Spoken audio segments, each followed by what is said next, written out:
Hey friends, Ben Cohen here from Small House Farm, and today we're going to harvest some spruce tips.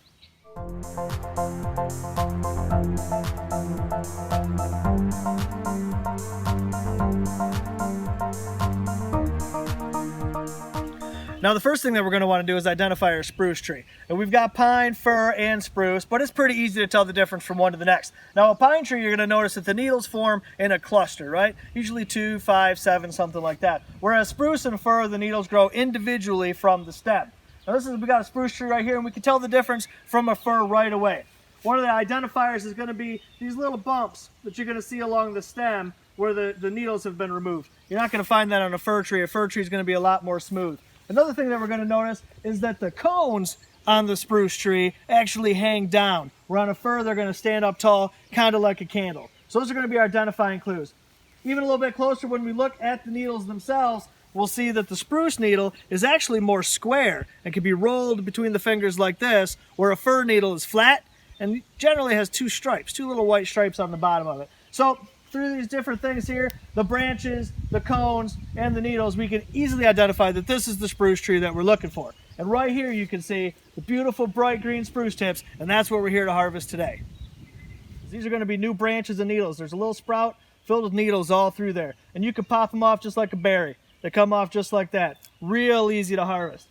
Now, spruce tips have a multitude of uses depending on what you're looking for. We're going to use them in small house possibly for brewing some beer. They add a nice flavor to the ale. So that's definitely going to be one of the main uses that we're going to utilize this great herb for. But also, you know, medicinally, spruce is great for a sore throat, respiratory issues. It makes a wonderful tea. We could brew this tea. It's really going to help us with cold and flu and that sort of thing. Very high in vitamin C and beta carotene actually too. So it's a very, very nutritious herb. So we're going to harvest a bunch of these and we're going to use them. They're actually, due to the vitamin C content, kind of sour. They're pretty delicious.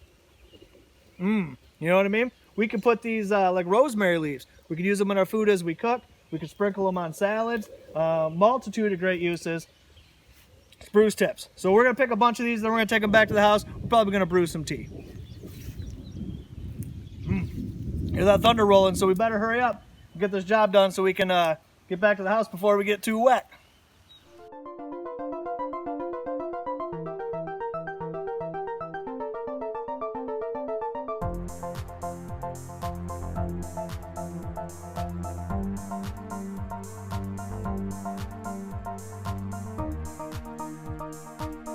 All right, we got ourselves a nice bowl of spruce tips right here, and we barely even got wet in the rain. So let's go inside and make some tea.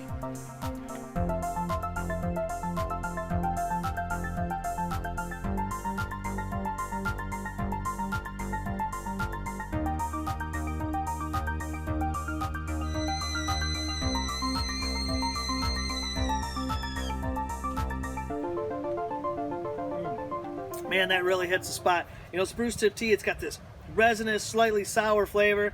Just makes a great beverage all year long. So get out there, look around your yard, check out your neighborhood, see if you can identify some spruce trees. And if you can, harvest some of these tips right now in the spring, and you can dry them out and enjoy this healthy herb all year long.